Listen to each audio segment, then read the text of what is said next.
Amin. Baik, mari kita segera membaca firman Tuhan yang kita akan baca hari ini, renungkan sehubungan dengan hari keturunan Roh Kudus. Dari Kisah Para Rasul pasal 2 ayat 1 sampai 13, kita akan membaca secara bergantian. Saya membaca ayat 1 dan Bapak Ibu jemaat Tuhan membaca ayat yang kedua dan seterusnya sampai selesai ayat 13.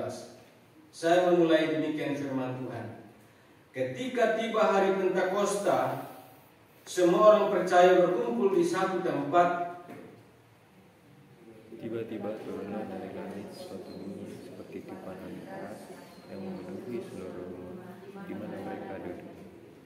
Dan tampaklah kepada mereka lidah-lidah seperti nyala api yang bertebaran dan hinggap pada mereka masing-masing. Maka penuhlah mereka dengan Roh Kudus, lalu mereka mulai berkata-kata dalam bahasa-bahasa lain seperti yang diberikan oleh Roh itu kepada mereka untuk mengatakannya. Waktu itu di Yerusalem diam orang-orang Yahudi yang saleh dari segala bangsa dibawa ke rumah langit. Ketika bunyi itu berkerumunlah orang banyak. Mereka bingung karena mereka masing-masing mendengar rasul-rasul itu berkata-kata dalam bahasa mereka sendiri. Mereka semua tercengang-cengang dan heran, lalu berkata, bukankah mereka semua yang berkata-kata itu orang Galilea? Bagaimana mungkin kita masing-masing mendengar mereka berkata-kata dalam bahasa sendiri, yaitu bahasa yang kita pakai di negeri asal kita. Kita orang Partia, Media, Elam, penduduk Mesopotamia, Yudea dan Kapadokia, Pontus dan Asia, Mesir dan Libya yang berdekatan dengan Kirene, pendatang-pendatang dari Roma. baik orang Yahudi maupun penganut agama Yahudi, orang Kreta dan orang Arab, kita mendengar mereka berkata-kata dalam bahasa kita sendiri tentang perbuatan-perbuatan besar yang dilakukan Allah. Mereka semua tercengang-cengang dan sangat termangu-mangu sambil berkata seorang kepada yang lain, apakah hari ini? Tetapi orang lain menyindir mereka sedang mabuk oleh anggur manis. Demikian firman Tuhan yang telah kita baca untuk kita renungkan bersama. Tema yang kita akan renungkan adalah peranan Roh Kudus dalam kehidupan orang percaya pada masa kini. Hampir-hampir seperti katakanlah peristiwa Natal, kematian, kebangkitan dan kenaikan Yesus ke surga. Dalam satu tema yang saya sudah sampaikan adalah relevansi tentang peristiwa-peristiwa itu sama dengan turunnya Roh Kudus sudah terjadi ribuan tahun yang lalu, tetapi masih dibutuhkan hari ini. Kita masih peringati. Itu berarti bahwa turunnya Roh Kudus masih memiliki peranan penting, relevansi penting dalam kehidupan orang percaya pada masa kini. Sebelum kita lanjut dalam hal yang sangat penting untuk saya sampaikan hari ini, kita akan memahami peristiwa turunnya Roh Kudus ini. Yang pertama, peristiwa turunnya Roh Kudus ini terjadi pada hari raya panen besar bagi orang Yahudi. Itu sebabnya dalam pembacaan kita di sini kita dapat menemukan bahwa semua orang percaya, segala bangsa di kolong langit pada waktu itu datang berkumpul di Yerusalem karena memperingati hari raya panen besar itu. di mana setiap tahunnya mereka dapat menikmati panen yang luar biasa. Dan itu menjadi aturan bagi mereka melaksanakan perayaan itu. Dan bukan kebetulan hari itu bersamaan dengan turunnya Roh Kudus. Dan dalam konteks yang sama, hari itu gereja panen jiwa. Kalau kita membaca dalam bagian-bagian yang lain, kita dapat menemukan informasi pada hari itu bertambah 3.000 jiwa orang-orang percaya kepada Tuhan Yesus pada waktu itu. Itu berarti pada hari turunnya Roh Kudus yang disebut pada hari yang ke-50, 10 hari setelah Yesus naik ke sorga, total jiwa yang berkumpul pada hari itu 3.120 orang. Karena yang berkumpul pada waktu sebelum turun Roh Kudus itu adalah 120 orang. Ditambah 3.000 berarti totalnya 3.120 orang. Itu data Alkitab. Yang kedua, bahwa peristiwa ini terjadi, ini hitung-hitungan saya, dan mohon dikoreksi kalau salah. Peristiwa ini terjadi kira-kira tahun 28 atau 29 Masehi. Umur Tuhan Yesus pada waktu itu 33 tahun 8 bulan. Karena Yesus mulai masuk dalam pelayanan umur 30, 3,5 tahun melayani. Setelah Yesus bangkit dari antara orang mati, dikatakan bahwa masih 40 hari. Itu berarti 1 bulan 10 hari masih menampakkan diri dan berjalan-jalan di muka bumi selama 40 hari. Katakanlah masih 2 bulan, kita hitung begitu. Itu berarti bahwa umur Tuhan Yesus pada waktu itu 33 tahun 8 bulan. Hitung kasarnya begitu. Karena Yesus lahir tahun 5 sebelum Masehi. Jadi 28 atau 29 tambah 5 itu berarti 33 tahun lebih. Nah, karena itu Bapak Ibu Saudara-saudara yang kasih di dalam Tuhan, sekali lagi peristiwa ini dilatar belakangi 2 dasar itu tadi. Bapak Ibu Saudara-saudara yang kasih di dalam Tuhan, pada masa kini apa yang menjadi relevansinya? Apa pentingnya? Apa maknanya bagi kehidupan orang percaya atau orang Kristen memperingati keturunan Roh Kudus? Kita akan simak bersama 3 hal hari ini, sehingga dari konteks pembacaan kita ini saya tidak terlalu banyak berbicara di ayat ini, tapi tahun depan ketika Tuhan kehendaki kita akan masuk lebih dalam tentang teks ini. Yang pertama, peranan Roh Kudus dalam kehidupan orang percaya masa kini adalah menegakkan penggenapan nubuatan nabi-nabi, secara khusus Nabi Yoel, dan penggenapan janji Tuhan Yesus. Kita akan lihat 2 ayat, 2 bagian firman Tuhan yang menjadi dasar dari bagian ini. Penegakan penggenapan nubuat para nabi, khususnya Nabi Yoel. Saya minta satu orang untuk membacakan Yoel pasal 2 ayat 28 dan 29. Silakan yang mau membantu saya untuk membacakan ayat itu, silakan bacakan. Yoel pasal 2 ayat 28 dan 29. Silakan. Kemudian pada hari itu akan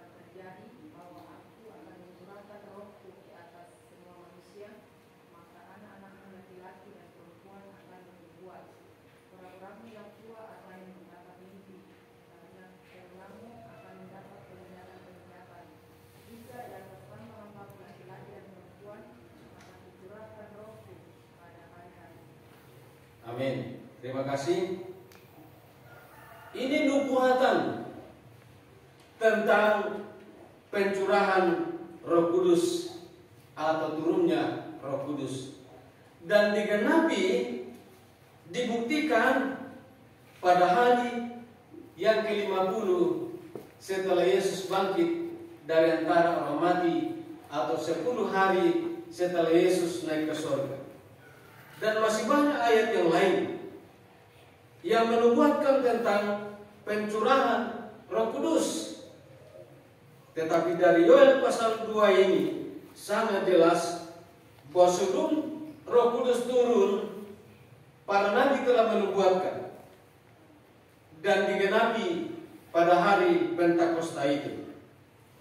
Itu berarti bahwa firman Tuhan adalah firman Tuhan yang ya dan amin. Tidak bisa diragukan lagi. Karena apa yang tertulis di dalamnya adalah kebenaran yang digenapi, yang dibuktikan.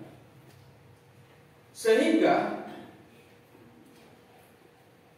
kita yang percaya kepada Tuhan, kepada Allah, mempercayai bahwa firman-Nya adalah firman yang benar dan amin. Dan seperti yang saya sampaikan beberapa waktu yang lalu, Allah kita adalah Allah yang sejati, Allah yang benar, Allah yang kekal.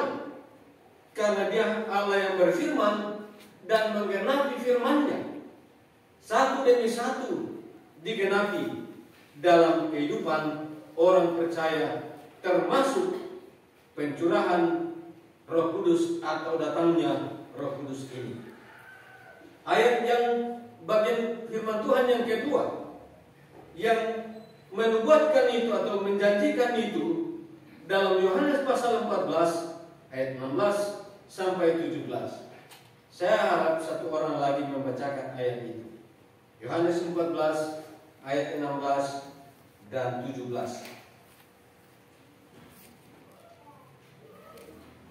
Silakan satu orang baca.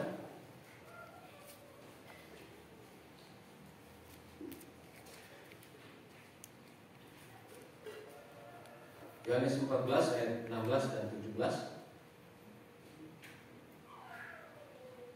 Silakan.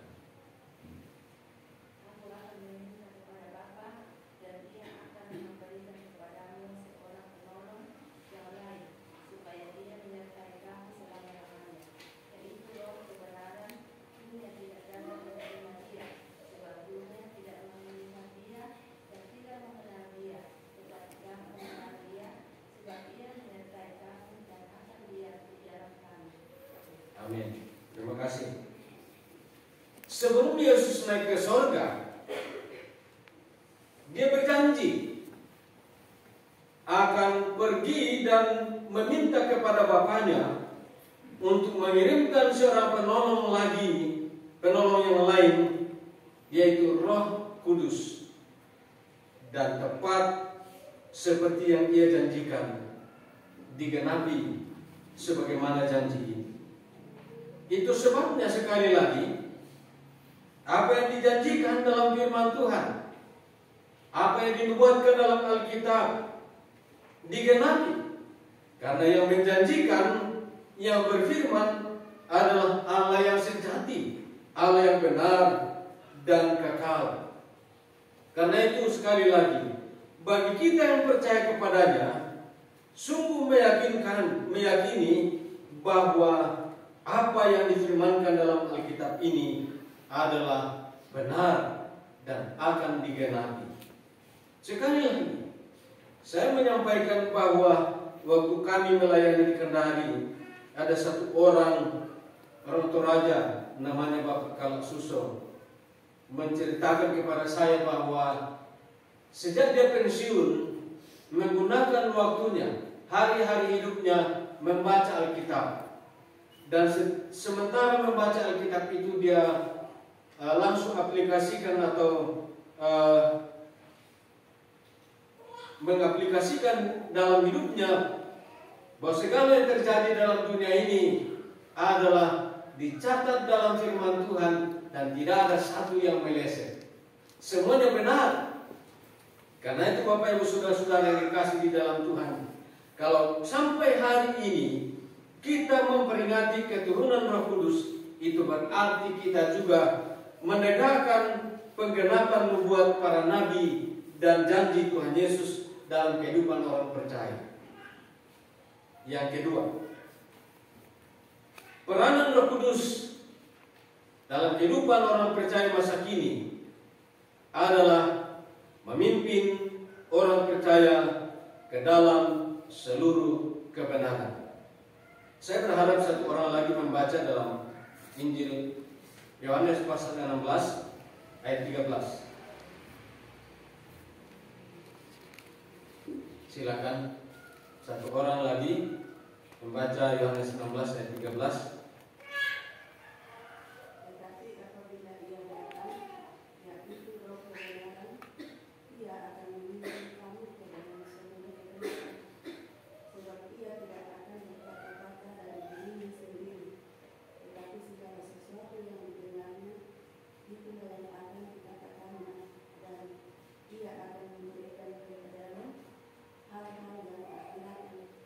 Terima kasih. Roh Kudus datang ke dalam dunia ini. Tugasnya adalah memimpin orang percaya dalam seluruh kebenaran. Artinya, memimpin orang itu memikirkan kebenaran, memperkatakan kebenaran, melakukan kebenaran dalam hidupnya. Dan ini diakui dalam pengakuan iman gereja Kibahi pada poin yang ketiga. Dia adalah pemimpin yang agung dalam kehidupan orang percaya pada masa kini. Karena itu Bapak Ibu Saudara-saudara yang dikasih di dalam Tuhan, agar Roh Kudus itu melaksanakan perannya dalam hidup kita, maka kita harus tunduk, rela untuk dipimpin oleh Roh itu. Sehingga ketika kita rela dipimpin, maka kehidupan kita sekali lagi, pikiran, perkataan, perbuatan kita adalah di dalam kebenaran. Sehingga kehidupan kita menjadi kehidupan yang sungguh-sungguh berkenan kepada Tuhan dalam kehidupan kita. Banyak orang tidak mau dipimpin oleh Roh Kudus. Itu sebabnya pikirannya tidak terkendali. Perkataannya tidak bisa dipertanggungjawabkan, apalagi perilakunya sebagai orang Kristen tidak bisa dipertanggungjawabkan. Kalau pikiran kita berbeda dengan perkataan kita, pikiran perkataan berbeda dengan perilaku kita atau tindakan kita, maka itu bukanlah integritas. Karena orang katakan pikiran, perkataan, perbuatan adalah satu paket. Sehingga itu membuktikan kehidupan kekristenan kita sebagai sebuah integritas ketika pikiran, perkataan, perbuatan satunya kata dan perbuatan. Itulah disebut integritas. Dan karena itu sekali lagi, Roh Kudus datang ke dalam dunia ini adalah memimpin kita dalam semua kebenaran. Yang ketiga, masih dekat-dekat dengan itu, kalau kita mau dipimpin oleh Roh Kudus, ada hal yang ketiga yang dia lakukan. Mari kita kembali ke Yohanes 16:14 tadi itu, ayat 16 sampai 17. Dalam dua ayat itu ada dua kata yang diulangi tentang kehidupan orang Kristen atau orang percaya pada masa kini. Saya ulangi membaca ayat itu. Aku akan meminta kepada Bapa dan Dia akan memberikan kepadamu seorang penolong yang lain, supaya Ia menyertai kamu selama-lamanya. Ayat 17, yaitu Roh kebenaran atau Roh Kudus, Dunia tidak dapat menerima dia, sebab dunia tidak melihat dia dan tidak mengenal dia. Tetapi kamu mengenal dia, sebab ia menyertai kamu dan akan diam di dalam kamu. Roh Kudus ketika dia datang ke dalam dunia ini, melaksanakan tugasnya, peranannya, fungsinya adalah menyertai orang percaya. Sehingga dalam segala perjalanan hidup kita, dalam kondisi apapun yang kita alami, dia hadir menyertai kita. Satu contoh yang mungkin tidak terlalu tepat, tetapi ini yang bisa saya gambarkan untuk kita. Contoh misalnya, baju saya ada dalam badan saya. Badan saya ada dalam baju saya. Sama dengan Roh Kudus. Ada di dalam kita dan kita di dalam dia. Sehingga kemanapun kita pergi, dimanapun kita berada, apapun yang kita lakukan, dia hadir di situ. Tergantung pada pimpinannya tadi itu. Tapi kadang-kadang, sekali lagi kita tidak mau dipimpin dan kita tidak mau disertai oleh Roh Kudus. Sehingga ego kita yang dominan, karakter kita yang dominan. Dan itu sebabnya kadang-kadang perjalanan hidup kita menjadi masalah bagi kita. Dan bahkan karena Roh Kudus tidak menyertai kita, maka kadang-kadang kehidupan kita merasa gersang dan sering mengeluh. Ada satu kata yang mungkin perlu dikoreksi dan diperbaiki. Setiap orang itu berdoa, minta Roh Kudus masuk dalam hatinya. Tolong dianalisa ini. Setiap dia berdoa, orang itu minta Roh Kudus masuk dalam hatinya. Padahal waktu kita percaya kepada Yesus, menerima Yesus, bertobat sungguh-sungguh dalam hidup kita sebagai orang percaya kepada Yesus, maka Roh Kudus itu masuk dalam hati kita. Kecuali kita menolak dia dan mengeraskan hati, tidak memberi kesempatan baginya masuk dalam hati kita, maka apa yang saya katakan tadi, Roh Kudus tidak ada dalam kita dan kita tidak ada di dalam dia, karena kita menolak dia hadir di dalam hidup kita, diam di dalam kita. Nah, karena itu apa yang saya katakan tadi, permintaan orang yang sering mengatakan Roh Kudus masuklah dalam hati saya, itu yang saya katakan tadi mungkin perlu dikoreksi dan diperbaiki. Satu kali ketika Roh Kudus masuk dalam hati kita, biarkan dia bertahta di dalamnya. Beri kesempatan, beri peluang untuk memimpin kita, menyertai kita dalam perjalanan hidup kita. Kecuali sekali lagi ketika kita menolak dia untuk memimpin kita dan masuk di dalam diri kita, maka mungkin cocoklah tadi itu kalau setiap saat kita berdoa, masuklah Roh Kudus dalam hati saya. Karena itu Bapak Ibu Saudara-saudara yang dikasih di dalam Tuhan, apapun kondisi kita, apapun pergumulan kita, dia hadir menyertai kita. Karena itu jangan putus asa, jangan kecewa ketika kita berada dalam situasi yang sulit.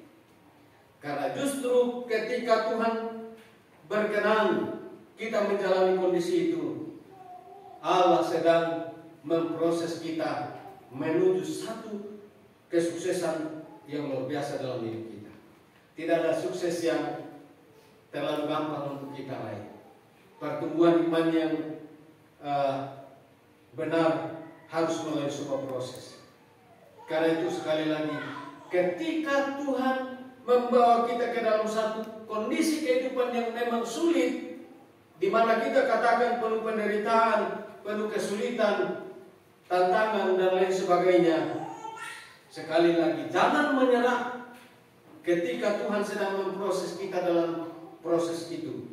Biarkan Tuhan berkarya memproses kita terus, sehingga proses itu selesai baru kita akan lepas dan kita katakan, oh, inilah yang Tuhan inginkan buat saya. Amin. Memang sulit, tidak bisa kita pahami. Tetapi ketika kita berserah kepadanya, mau dipimpin oleh Tuhan Roh Kudus, dan dia menyertai kita, maka proses itu akan berjalan pelan-pelan dan menuntun kita sampai ke puncak yang kita harapkan dalam kehidupan kita. Dalam memperingati keturunan Roh Kudus hari ini, mari kita benar-benar melihat bahwa perayaan keturunan Roh Kudus itu bukanlah sekedar, tetapi justru di dalamnya ada makna yang sangat penting bagi kehidupan kita. Ketika Roh Kudus itu datang, dia membuktikan, menegakkan penggenapan nubuat para nabi dan menggenapi janji Tuhan Yesus, memimpin orang percaya ke dalam seluruh kebenaran dan menyertai kehidupan orang percaya, termasuk kita di sini hari ini. Mari rela dipimpin, disertai oleh Roh Kudus dalam perjalanan kehidupan kekristenan kita. Amin.